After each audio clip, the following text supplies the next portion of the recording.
আসসালামু আলাইকুম। আমরা আজকে দশম বিসিএস এর ৮ বীজগণিতের একটি প্রশ্ন সমাধান করব। এখানে আমরা দেখতে পাচ্ছি আমি বলা আছে যদি x - 5 x + a সমান x² - 25 হয় তাহলে a এর মান কত আমরা সেটা দেখব। এটা কিন্তু খুব বেসিক একটা অঙ্ক। আমরা জানি কি a + b - b এর সূত্রটা সেই সূত্রটা এখানে লিখব।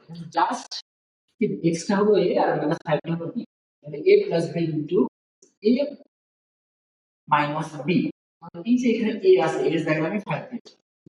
তাহলে কি হয় a square a square minus b square a square x স্কয়ারে থাকে কারণ b স্কয়ার হলো কি হয় যে 5 টা সেটা কত হয়ে যাবে আমরা নাকি দেখতে পেলাম আমাদের যে a আছে সেটাকে কত বসিয়েছি এটাকে যদি আমরা 5 বসাই তাহলে আমরা x স্কয়ার স্কয়ার লিখতে পারবো। সুতরাং আমাদের রাইট অ্যান্সার হবে এর মান কত হবে 5